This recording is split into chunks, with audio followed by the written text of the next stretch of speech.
Good morning to all of you watching Agenda, your program where we feature topics, discuss matters that we hope will help you in your daily life, in your directions, decisions, and planning. I'm your host, Cito Beltran, thanking you for being Cignal TV subscribers, for watching us via One News on Cignal TV channels 8 and 250. And thank you for those who catch us via Facebook and on YouTube here and abroad. Thank you also to PLDT for their home fiber optic internet facility. Today, we are going to be featuring two subjects. One will be about financial literacy from a financial advisor, and the second will be about stock markets, understanding the basics of stock market, buying shares, investments, etc. So please do join us. Let's now go to our daily starter because we have a fully loaded program. Our daily starter, Gab, if you would, comes from Catherine Wallace. Listen earnestly to anything your children want to tell you, no matter what. If you don't listen eagerly to the little stuff when they are little, they won't tell you the big stuff when they are big, because to them, all of it has always been big stuff. And I just want to reiterate this to all the parents there, all the mentors, coaches, even in children's athletics. Please pay attention to what the children are saying, and also pay attention to what they are not saying. We have situations where we just kind of brush things aside. That's not a good idea. If there is fear, help them overcome the fear, understand the fear, etc. If they have dreams, then go for it. Our colleague Charles Lejano shared recently on his Facebook page, or was it Gabby, his wife, an encounter with the Bolden parents, okay? The parents of the Filipina soccer team player, Bolden.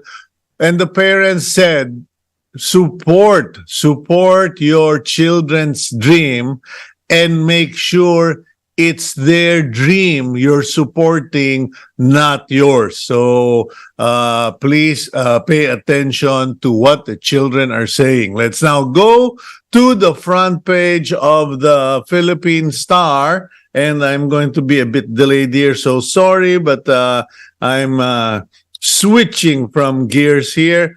Today, the front page headline is, Egay leaves dozens dead across Luzon. Ilocos Norte under state of calamity. Up to 30 dead as boat capsizes off Binangonan Island. So there you go. The storm Egay, which many people thought was just a lot of rain, has killed a lot of people. And that one in Binangonan, for those of you in Metro Manila who are wondering, Binangonan, why would that happen? There is a ferry, or there is a system of transporting people in Binangonan, and it is going to Talim Island. One of those boats, or bangkas if you would, capsized during the strong winds and rain recently. So there you go. At the top of the headlines, of the front page and the header, we have Marcos cool to raising zero in the UN Assembly. Okay, so that's then below that you have 37-year celebration of the Philippine Star, and the theme is being a truth teller. Okay, and below all of that, we now go to Malaysian businessman express express interests in Maharlika. Naku po. Okay. I will not. I will reserve my editorial for another day. This being a weekday, and clearly, several Malaysian businessmen have expressed interest in the Maharlika Investment Fund, according to President Marcos upon his return. Meanwhile, BBM lifts state of national emergency in Mindanao. Okay, if you recall, that was declared during the time of the previous administration, and that is now what they are doing. Okay, lifting that state of emergency. UNESCO wants global ban on cell phones in schools. Nako po, ha? That's going to be a World War III in many Philippine schools and in the U.S., where the presence of cell phone among students helped save lives during their shootouts. In the U.S., in the U.S. Okay. And finally, that photo at the bottom part of the Philippine Star, Lotilla keynotes Business Forum, Business World Insights Forum.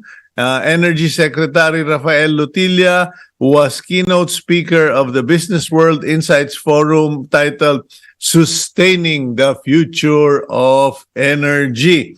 And the photo with him is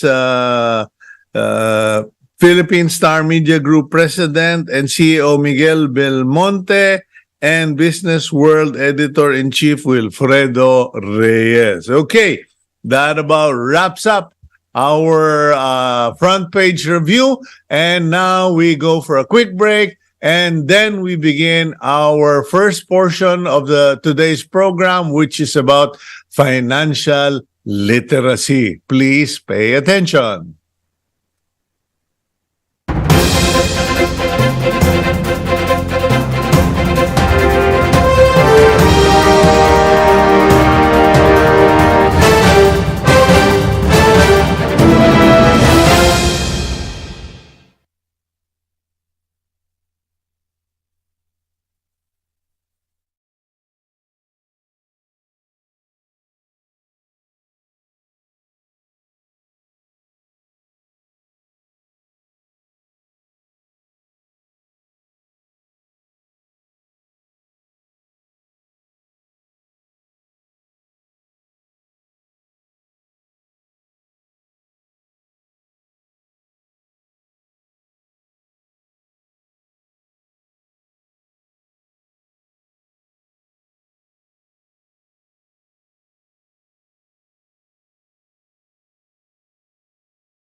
Financial literacy seems to be a complicated topic for many Filipinos. Luckily, the government has been finding ways to educate the public regarding this matter. For one, the National Economic and Development Authority, or NEDA, recently signed a multi-party memorandum of agreement to institutionalize a curriculum that will help students achieve financial independence. This will be called Personal Finance 101, My Peso and I, a curriculum which will be a 3-unit elective course for selected higher education institutions nationwide. The Technical Education and Skills Development Authority, or TESDA, meanwhile, is set to launch a free online course on financial literacy through its TESDA online program platform by 2024. This will cover topics related to financial planning, saving and budgeting, debt and investment management, digital financial literacy, and consumer protection. Are these programs enough? Let's discuss that on today's agenda. Randell Tiongson is the director of the Registered Financial Planner Institute, Philippines. With nearly 30 years of experience in the financial service industry, Tiongson has become a well-known finance coach in the country. He also shares his knowledge to his followers through his column in a known local broadsheet. Good morning, Randall. Thank you for joining us today. Good morning, Cito. Thank you for having me again. Okay, and as you have watched our voiceover intro, clearly the topic remains to be financial literacy. And yesterday I was doing a quick survey of what to discuss on the program with you, but I got swamped, overwhelmed by everybody. People were saying, "Oh, you have to discuss budget. Oh, you have to discuss credit card. You have to discuss tax payments. You have to discuss saving, etc." And it occurred to me, Randall, that many of the financial advisors, bankers, economists, etc., when they go down to basics, they always say, you shouldn't save, you should invest, don't put your money in a box, don't put it in the bank, etc. And I said, savings, whether you put it in a piggy bank or in a bank account, that is your first form of investment. I remember as a child, may Donald Duck Savings Bank pa yung PCI Bank. I don't know, pinanganak ka na ba nun? Di ka pa yata pinapanganak nun eh. But I remember having my first piggy bank na shaped as a house given by a bank. So we started with that. That's totoo yan. I mean, savings is your first foray into investing and handling money, no? Because here's the thing, you cannot invest what you do not save. So again, it starts with your ability to save. And you cannot save if you don't know how to work, and if you don't know how to spend, and if you don't know how to set aside money. It all boils down, and it will start from that. Of course, later on, you have to learn how to grow it, how to distribute it. Pero it starts with the ability to save. Yun yung basic. And yung first thing that you need to learn to do. And in today's world, are people teaching people the ability to save? Because everything we ever hear is sale, my friend. Yeah. I always go back yung advice that we got from our hindi na nga parents, even grandparents, no, na magtabi ng pera, set aside money. It's always been a golden advice that I always remember my grandmother, no, always telling us, magtipid kayo, don't spend everything. That's an important factor, no, and everything boils from there. And again, parang we are in a society wherein we are encouraged to enjoy life, enjoy all of these things, the fruits of our labor. Pero ang problema is, ini-enjoy mo na, hindi pa kinikita. No? So again, then it brings in about a lot more problems like debt and overspending and stuff like that. So doon nagka-start yan. So again, you realize, Cito, no, that money is really more behavioral in nature. So you see that. That's why you will see that some people are good in handling money. Of course, they're a minority, pero at the end of the day, it's that behavior problems that gets us into trouble. Well, I have to confess, I am a late in life saver. Although by God's grace, I was able to set aside, I was more of a material guy. I would trade things, I would convert things, I would fix things and transform them into a different form of asset. Without realizing it, I was doing some form of savings and management. So, which is why I have a house which is mortgage free. But no, we don't have much time, Randall. I really want to give you all the time in the program. Give me your top 10. Where should people start? And number one, and what is the goal number 10? Okay. So number one, you have to learn how to earn first. I think it starts with that ability, no? I mean, I think we're bombarded so much that don't work hard, work smart, but it doesn't really make any sense. So you have to learn how to earn first. You have to build on your level of competency. You have to learn how to develop your skill set, whether you're going to go to work for someone or to start your own business. It has to start with that, your ability. Next is also your ability. Of course, we live in this world where we have to spend. So you have to learn how to spend also. I mean, again, dito na papasok yung do not spend more than what you earn, set aside, learn to live on margins, diba? Learn to adjust lifestyle. So that's really, really important, especially when you're starting. No? When you're starting, di naman, I remember my first salary way back in the 80s was 2,495. But, 2,495. Ako, 250. I'm younger naman na. Okay.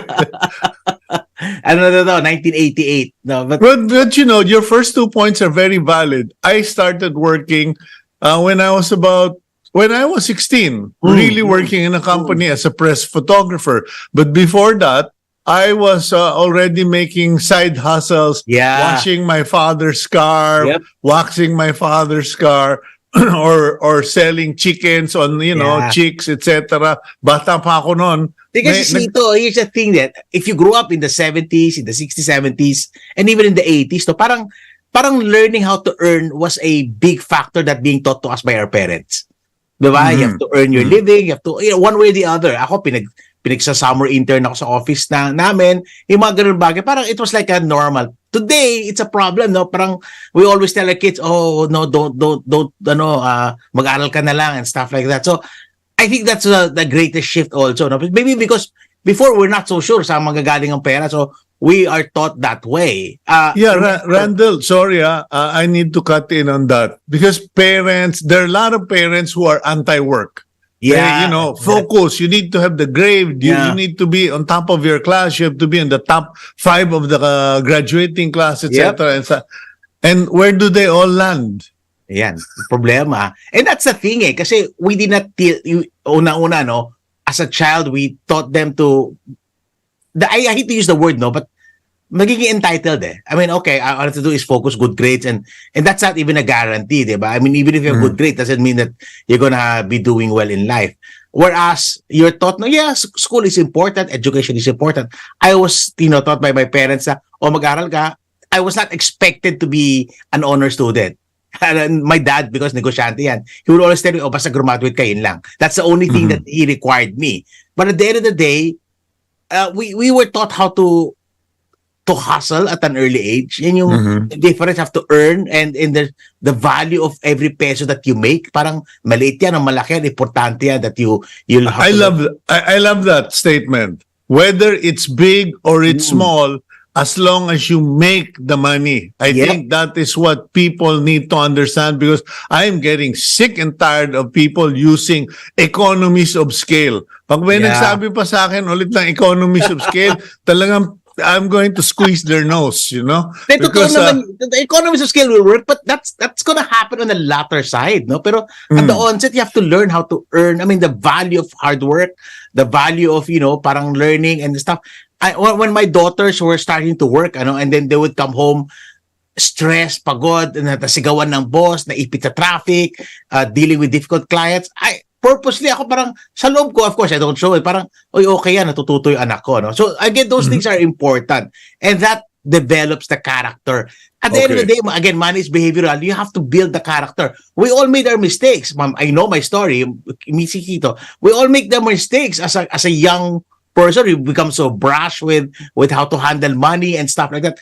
But later on, these mistakes will teach you. And that's very important. So, as a parent, no, now that I'm a grandparent, we need to let our children learn the mistakes and see the value of hard work. That means, kailangan natin, do not give them everything, even if you want to. No? So that's a challenge because that will determine their behavior in terms of work. It will determine their behaviors and ability to set aside money. One of the things that I taught my younger children is if you want something, you save for it, you work for it, or whatever, and then my kids were getting to music. So, for example, they'll buy their guitar. Okay, mahal yan. And ako, I want them to set aside money. Now, kung may konting kulang, maybe it needs 5,000 pesos to complete the guitar, then that's where I only come in. Okay, but now, the value is very important to learn that. Okay, you said earlier, so first is you need to learn to earn or you need to generate the income or the money. The second was you need to learn how to spend money. Yeah. Okay, explain that quickly. Okay, so again, this is papasok na yung budgeting, dito na papasok yung adjusting lifestyle. Of course, it's not wrong to aspire for something. You said the bad word again. Budgeting. A lot of people, when I mention budgeting, they break out in hives. But someone said budgeting does not have to be a dirty word. Yes. How do you make In fact, budgeting sound good? Budgeting is actually liberating, no, because it tells you where you can put your money. At the end of the day, it's allocations that's very, very important, no? And here's the thing, the reason why budgeting is a bad thing, kasi masyadong restrictive. But in reality, in your budget, you can put your fun money, your date money, your money that you want to buy. Let's say if you're a young guy, you want to buy a new phone, pwede mo naman ilagay sa budget yan eh. Or you want to be able to start your own dream cafe, business, something. You can start putting money there, and then it becomes a positive thing. It allows you to do things. And at the same time, it limits you on what you have to spend. Ito, very important to. And this is a very good practice. Now that we're open, now that we're traveling again, babalik na naman tayo sa problem that overspending on travel and stuff like that. And the advice I tell a lot of people when they travel is, again, magkaroon ka ng structure. Ito lang yung amount ng money for food. Ito yung amount ng money for tours and stuff like that. And then at the end of the day, papasok yan. Yeah, I have to be honest. Kung minsan pag nagpo-post ka ng mga travel mo na, asar ako sa'yo. Sabi ko, grabe to, travel ng travel. Ako, hindi ako makatravel. But you know, it's all work. I know, you do. I noticed something, a change in myself, which may be a good example for, how to spend your money. We recently came back from Taiwan. And while we were in Taiwan, we went to Taiwan using air miles. All the years ng mga miles na hindi magamit ng wife ko, sabi niya, para ako naloko nito, we have to use the miles. So she found a way, we used it for flying to Taiwan. So libre yung pamasahe namin. And then we stayed in a very nice, really nice, simple hotel. It was like a business hotel, but they're the loveliest people. It's called the Dan B Hotel, in Taipei. And then, alam mo saan kami madalas kumain? We were eating in malls, in 7-Eleven, in Family Mart. I would just get the food and we would eat in a park or eat somewhere, or we were eating in street food. And I realized, hey, this doesn't necessarily label as cheap. It's an adventure. Yeah. So hindi dapat yung always eating in a restaurant or in a hotel. And that's where budgeting comes in, because it tells you, example, I'm going abroad, let's say 1 week. Okay, this is my budget for food. And maybe put a one meal na medyo mag-splurge kayo. Pwedeng ganun eh. So the budget allows you, gives you the freedom to play along with what you can do. Kasi syempre human behavior yan. Minsan gusto mo naman ng splurging a little bit. So you write it in your budget. So it's very practical when you do things. And even in eating out, even in groceries, even and stuff like that. Because in reality, now that I have an expanding family, hindi naman maiiwasan that we will eat out. But again, that's part of the budget that we allocate. Unfortunately, you cannot kick out your children to kick your grandchildren. Of course. If pwede lang, grandchildren na lang. I don't need to see. Okay, but wait a minute. You mentioned grocery. Pasensya na, minamadali ko kasi go. Dalawa kayo eh. Okay, but grocery. I've been watching a lot of financial documentaries and advice programs. Groceries apparently is something people don't watch, but can eat up thousands of pesos that should not have been spent or wasn't necessary. That's why when you look at the pantries and parang, it's always full of stuff. There's always stuff that you can't even cook, that stuff like that. So again, you have to be very careful. You have to be mindful yung gan. That's why having a grocery list is very important, no? And I learned this, no? I have this particular child, I know you know her, that every time I bring her to the grocery, my bill really goes up by 20-25%, as much as 30%. No? It's so funny, that especially before. So I learned, no, because and she loves to go with me to the grocery, limited time lang. Now that she's a mother and everything, she still has that impact. Tapos sumama siya sa akin, sabi ko. But that's it. So you know what works, does it work? Having a budget for food. Of course, you have to be realistic with inflation and everything, di ba? I mean, yun ang nagiging problema eh. I mean, if 10,000 cash sa'yo, hindi kasya ngayon yan. But So, should you be going to bulk purchase facilities like SNR or Costco alam mo, minsan, or it might sound... Landers? Okay, so since I do a lot of computation, sometimes those doesn't really add up. So number one, it doesn't always mean it's cheaper when you actually compute the program cost and everything. So that's just a factor that. And secondly, it really gives you a lot of wastage.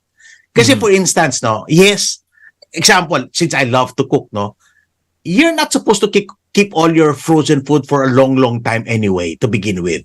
Yeah, so I buy 4 kilos, like when you buy 4 kilos, okay, but you can only consume 2 in like a week. Then of course there's gonna be 2. And then again at the end of the day, it's not as fresh as it's supposed to be. But also it exposes you to more wastage. So and when you stuff your freezer with things, your electricity consumption goes up. yeah. So again, it's a crazy thing. I understand. Remember, we're coming from the pandemic that nagkaroon tayo ng, I remember my father sometimes overstocks, because he came from, he experienced the war. Merong ganong factor, Yeah, hoarders. Yeah, I remember those things. Diba? Okay, parang may safe tayo, And that's why they're big on canned goods, if you remember. Today naman, we're coming from pandemic. Diba? Parang, okay, we fresh in our minds that walang mabili sa grocery and stuff like that. What about, one of our friends, hindi ko na sasabihin, baka lasunin ako eh. They take their son, their 23 or 23-year-old son to school every day kasi ginagabi daw or sinusundo. Sabi ko, laki-laki na ng mamang yan eh. Let him take Grab. Now, I've been taking Grab a lot.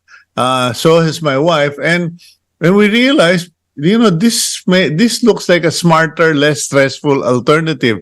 Should people start doing those calculations? Well, I'm all for it. But it's expensive. I mean, they do add up. When we were helping, younger people, young professionals like that, I was surprised, that Grab can be as much as 40-50% of their money. And it can be a big amount. No, I understand. We have, sorry to say, one of the worst public transport in Asia. No? So again, sometimes it's not, lalo pag umulan. But people have learned. That's why, angkas is a big alternative because it's a cheaper alternative. So again, paminsan-minsan, it's important to do that. But also, you have to learn how to use something that you can afford sustainably. Diba? Kasi, imagine mo if you're gonna spend, and Grab is really more expensive now. Imagine mo if you're spending 500 pesos a day, 600 pesos a day on Grab.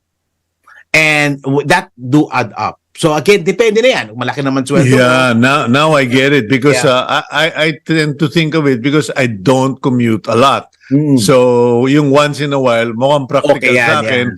But if you are an office worker, you better learn to pedal, motorcycle, walk, etc. or locate. The thing about, what about relocating, Randell? Because, some people tell me, Kuya, it was or Tito, it was better for me the minute I moved to this unit or apartment kasi I save time. It's parang the value of time and stress. No, there's a problem now because we, during the pandemic, people who got to work do work from home. So marami umalis ulit from the mega centers and went back to their parents' house, the farther. But now that there is a direct. Okay, I think we hung there, but just in time, we will wait for Randell to settle, but we'll go for a quick break. We'll be right back here on Agenda. Substances, they're now going back to work. So union challenge now. Okay, Randell, we'll go for a quick break, and then when we return, your quick summation of the other tips. We'll be right back.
Okay, let's get back to Randell Tiongson, financial advisor and longtime friend. Okay, Randell, you got cut off before the break. You were saying that during the pandemic, people worked at home, but now everyone's going back to the metro. What's going on?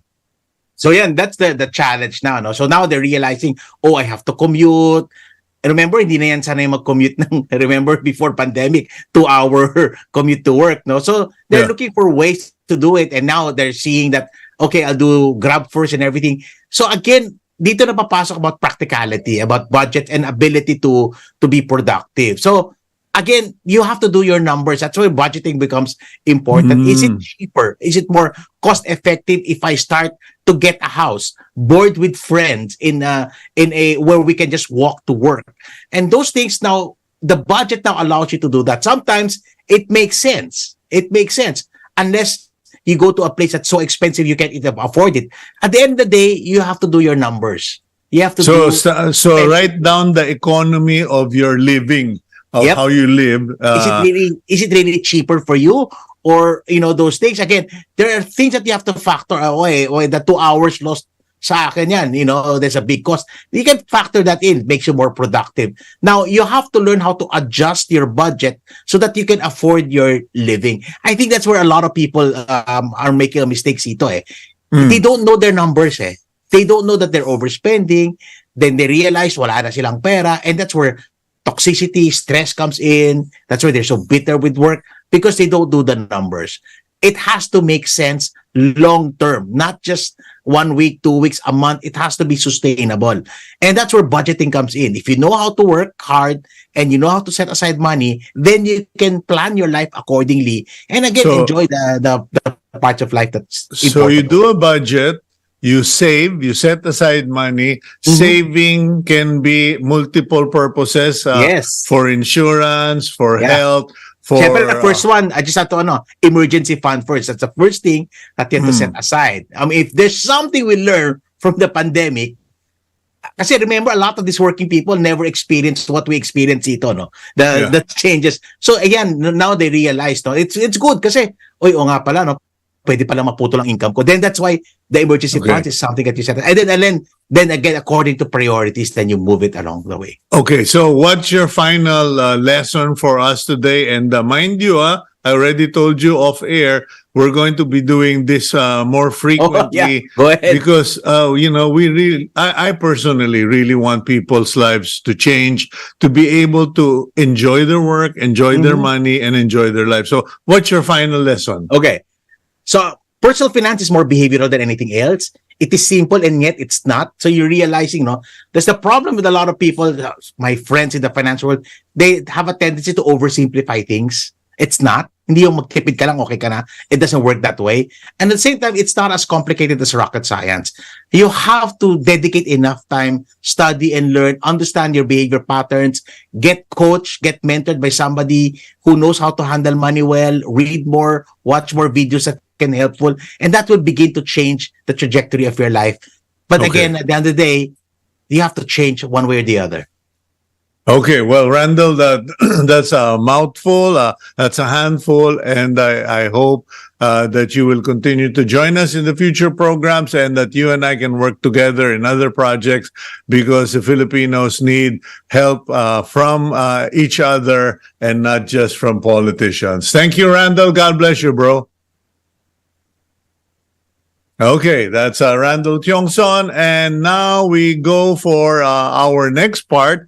And the second part, we bring it to a higher, not a higher level, a mystical level. Sabi nga iba, it's mystery to many people, about stocks, shares of stocks, of stock market, etc. We will now go to the second subject. Gab, please roll out the Betamax. After finishing in green for 2 straight days, the stock market traded sideways yesterday. The benchmark Philippine Stock Exchange Index, or PSEI, slipped to 6,677.92 level. It saw a 1.21 point decrease from Wednesday's 6,679.13. Meanwhile, all shares index closed at 3,547. Before this, local shares reacted positively due to the revised economic forecast of the International Monetary Fund. From 6% in April, IMF now predicts the country's gross domestic product will grow to 6.2%. What does this all mean to Juan de la Cruz and their everyday life? Let's discuss this on today's agenda. Marvin Germo is the president of Stock Smarts Incorporated. He is an experienced stock market trader, analyst, and investor with more than 13 years' experience in the Philippine financial industry. With this, Germo has authored several books geared towards teaching the public about the financial industry and stocks. Hey Marvin, good morning. Looking good. You gained weight. Yeah, I did. I have a newborn, so I tended to eat to compensate for the stress also of it. But Baka tawag doon sympathetic pregnancy. napapahalo-halo ako minsan sa stress, dumadating na lang via Grab. So, Well, congratulations having a child in the house. Yes, it can be challenging, but believe me, I would not exchange it for anything. Now my child is 22 years old. Anyway, Marvin, thank you for joining us this morning. And the reason I requested Gab Malyari, our executive producer, to invite someone like you is because, stock market, stocks, to me, it's voodoo, honestly. And I noticed you wrote a book about, the resistance to stocks or investment in stocks. And then recently I was watching a financial program, and they were talking about investing in the S&Ps and primary markets, etc. And, honestly, I don't have that kind of money, but I figured, hey, we need to increase, or level up our understanding of financial instruments and systems. So the floor is now yours, Marvin. Could you kindly explain all of this to us? Ano ba yung stock market investment, or how does one invest in shares or in the stock market? How do you go about it? And what is this S&P 500, blah, blah? okay. Oh wow. Okay, there's a lot to unpack on all of those questions now. But I want to start with this first. I do believe that right now we are in one of the best ages in terms of access in order for people to start investing. Because when I started out, pupunta pa ako sa office, ang daming finifilapan na papers, tapos you have to present this ID and that. Everything right now could be done online. And because everything could be done online, access not just to Philippine markets, but the US, Singapore markets also can be done from the Philippines. And I don't know if you've heard about this. You can start investing in those type of markets for $1, 50 pesos lang, meron ng fractionalized trading. So, gone are the days also yung stigma when I started out, parang you needed to have millions of pesos to be able to start para pansinin ka, para magkaroon ka ng ganun ng access. Pero technology somehow gave a way for Filipinos to be able to invest and have access to all those things. So, ano yung stock market? To make it super simple, ano lang siya?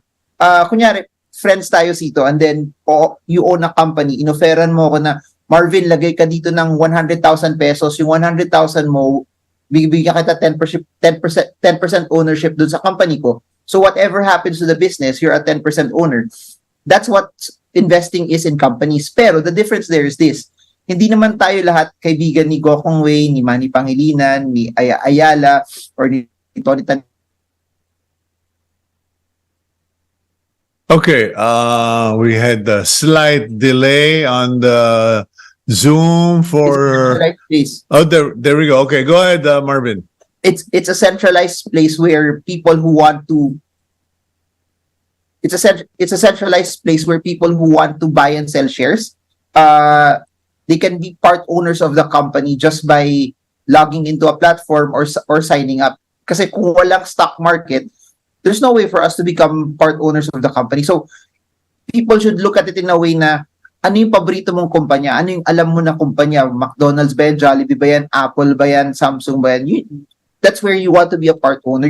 People don't need to parang think about a lot of these jargons and concepts na it becomes Okay. so thinking. They just go with what they know or what they understand.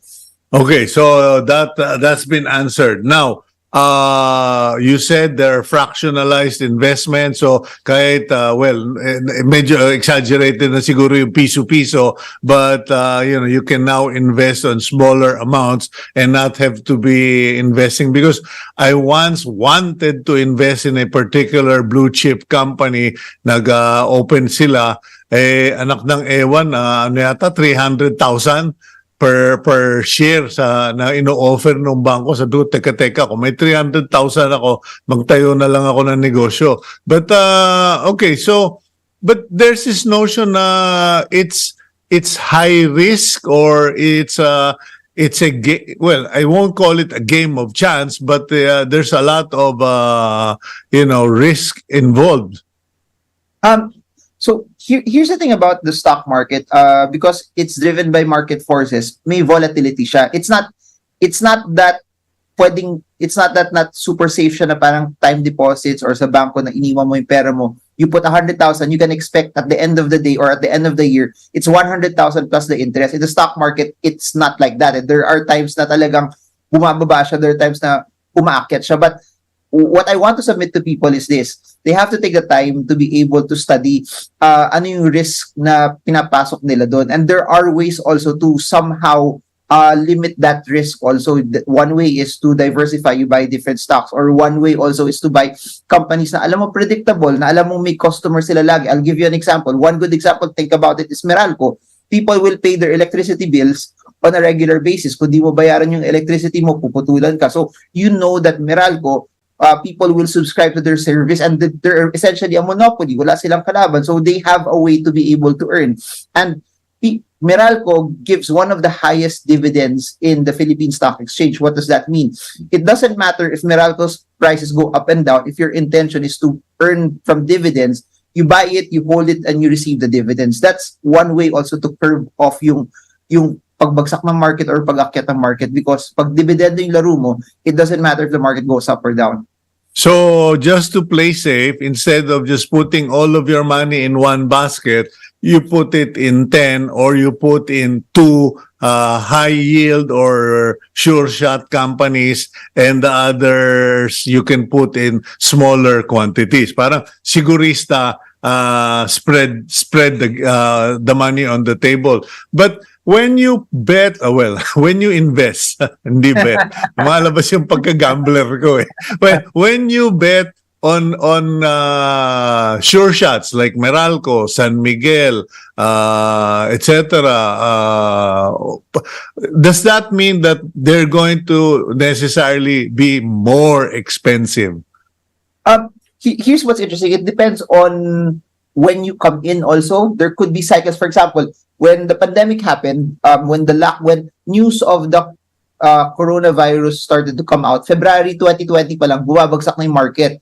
Then when the lockdowns hit, mid-March, it started to plummet also lower. So what I'm saying is this: those who entered in 2020 versus those who entered in 2019 probably would have a larger amount of upside versus those who entered in 2019 and versus those who entered in 2021. There's also an element also that if the market is depressed, if people don't want to come in, everything is low, and that gives you a larger amount of upside. The flip side naman kasi is people want to come in when everything sounds good, when everything's optimistic, when the market is bullish, when everyone wants to come in. When that happens naman, you're buying everything at a premium, and that limits your upside. And mas mahal siya.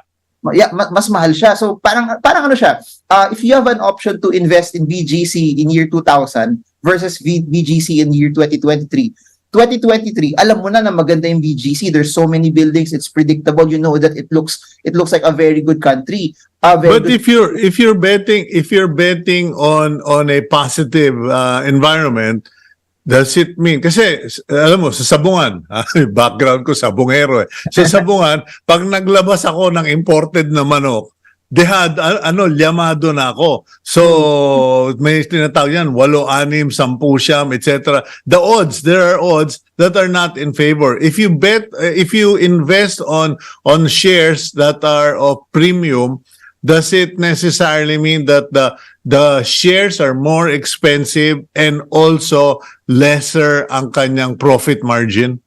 That's true, no. So there are some brands and companies na medyo talagang they are always at a premium. Sa US, that could be Apple. Sa Philippines, that could be Ayala Land. That could be Jollibee also. That bumababa sila. But even if bumaba sila, they're still relatively expensive compared to, say, other companies that are not as branded as them as well. So meron mga tawag nila dun, price earnings multiple. Mas mahal yung price earnings nila versus yung other companies na. Okay.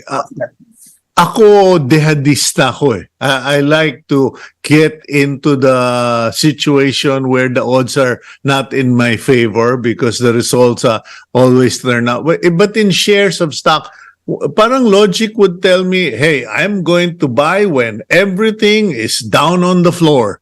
And then I will just, what are the odds that if you bought all of the shares that were thrown on the floor because nagbagsakan, what are the odds that of 100 different companies, you will have you will make more money than you spend? I don't know what are the odds on those specific things, but I can tell you what I would do if everything would go down. If everything drops, I wouldn't put it in 100 companies though. I would go for the best quality companies in specific sectors. Tapos I would put as much as I can there because at the end of the day, when things go back up or when parang sentiment comes in, unang lalagyan din yung mga magagandang companies. They wouldn't put it like, kunyari, 125 yung nasa real estate. They would put it in number 20, 21, 22, 23. The money would flow sa top tier na company sa real estate. So maybe if you want to spread it out, get different sectors, property, telco, banking, consumer, and then get maybe the top one or two there. Tapos tingnan mo gaano kalaki yung binagsak nila. And I want to say this also. They also have to know what they're investing in a way that hindi lang dahil bumagsak yung price, that's what you start buying. You also have to look at the business. Kasi, for example, I'll exaggerate a bit, but Kodak's price dropped. But why would you want to buy Kodak when no one uses Kodak films? BlackBerry's price dropped. But why would you want to buy BlackBerry years ago when when no one was using BlackBerry also? It has to be the price is dropping, but the company is still fundamentally good. So it's like a situation in a village where, you go with the guys who have the money to rebuild after a disaster. Kumbaga, kung binagyo yung buong barangay mo, pustahan mo yung mga bahay na may pera, may kakayanan to come back up. I'm simplifying it because I really want every Filipino to understand what this game is all about. Now, as far as investing itself, I was under the impression that like real estate, you can't buy unless you work with a licensed broker. What about in the stock market? Because you were saying that you can actually go online and do it. You don't need a licensed broker, etc. Those brokers are actually licensed, but it's just that they're online platforms right now also. So you could go the traditional route also that those brokers have agents where you could call or you could ask for help also to be able to issue the buying and selling also for you. But they also have this online platform that allows people to just go and do the trades directly themselves. But strictly speaking, from a Philippine aspect, all of the platforms that are available are all licensed. And the thing about the Philippines, there's only a few brokers also to choose from, and there's only a few slots that are allowed to be able to trade in the PSE. So regardless if they're online or you're trading through a person, they're all licensed. Okay, now going back to your book, the title of the book was "Breaking the Resistance." Did I read it right? Yep. Yes, correct. What were you referring to? Okay, so just to provide context to that was my fifth book, and it was medyo at the latter part of the series already. The term resistance kasi is a term used in a study in stock market, which is called technical analysis.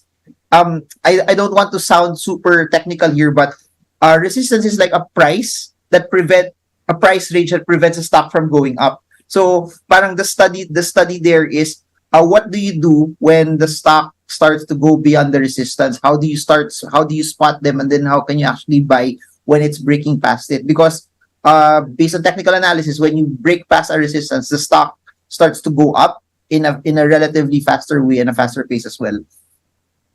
Okay, so you've written 5 books. It's a series, you said, but for the beginners, you were listening to me and Randell talk about, the basics, the fundamentals.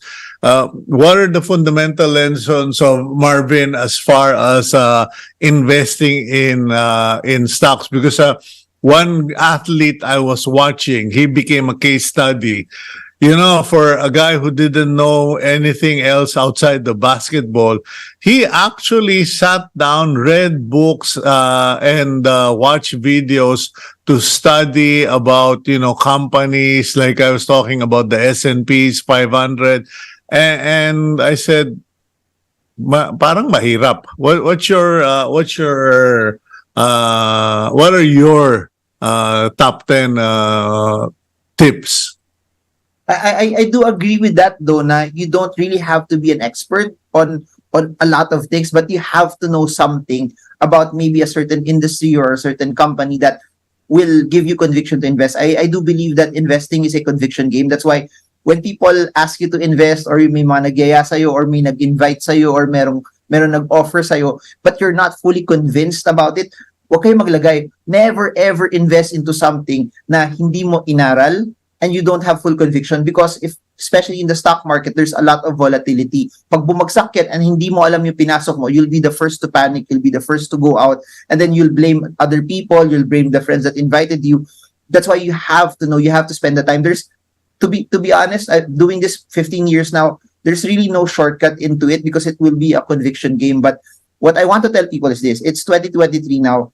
Regardless of where you are, you have to start, because you could read all the books, you could watch all the videos, pero it will be your emotions eh. Pag pera mo na yung nakataya doon, nakalagay doon, and then it starts to go down, no amount of books or no amount of videos will be able to equip you for that eh. So you have to start as early as you can. Then as you start as early as you can, put a small amount of money. Just think about it as tuition fee money. Don't always, kasi when people invest, they always think na, pag linagay ko dito, ito yung magpapayaman sa akin. Don't look at that first. Focus first. Yeah.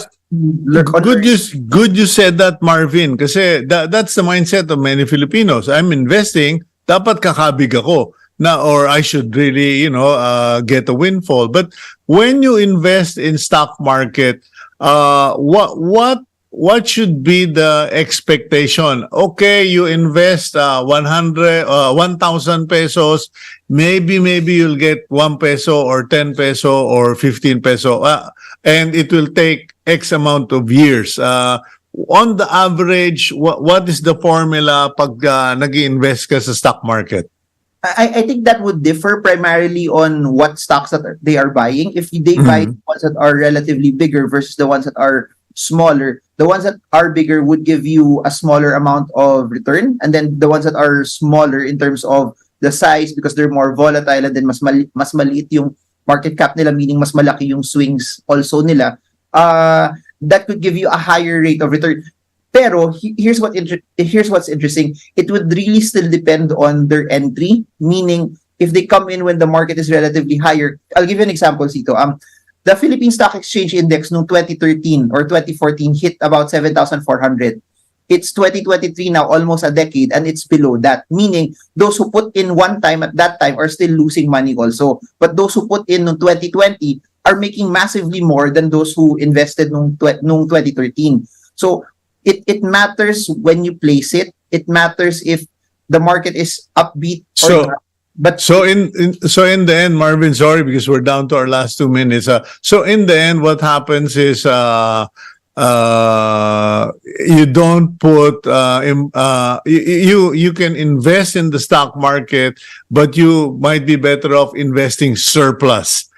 Disposable surplus income. Don't put your primary funds in the stock market, because if it burns, you got nothing left. Yep. Always surplus. I always tell people nga, I'll even take it a step further. Not just surplus, but an amount of money that if it goes to zero, you are okay with it. And that's one of the biggest things that I could tell people also. When people invest in the stock market, they always look at their upside. Ako, I don't look at my upside. I look at my downside first. Then I ask myself, if I place this amount of money and then it goes down this much, Am I okay? Kakain pa rin ba kami araw-araw? Masaya pa rin ba ako? Hindi ba ako awayin ng mother-in-law ko? If all of those checks, then I'll deploy that amount. So that when things are bad, like when the pandemic happened, you still have enough money to be able to do other things as well, and you're not. Okay. Well, thank you very much, Marvin, and I'm sure we'll be calling on you again in the near future because that's the direction we're taking. And thank you for all the information you shared. God bless you, bro. Thank you. Have a good day. Okay, that's our second interview with for concerning stock market. Let's now go to our closing prayer for the week. And Gab, if you would, it comes from the book of Isaiah 43, verses 18 to 19. Forget the former things. Do not dwell on the past. See, I am doing a new thing. Now it springs up. Do you not perceive it? I am making a way in the wilderness and streams in the wasteland. That, ladies and gentlemen, is a prophetic prayer, and I do hope that it happens to all of you, that change comes, new things rise up, and that God will bless you. And have a great week. Please take time out. Just spend time with your family. It's the best investment I can think of. God bless all of you. Please include us, Team Agenda, in your prayer. And please keep it here on One News.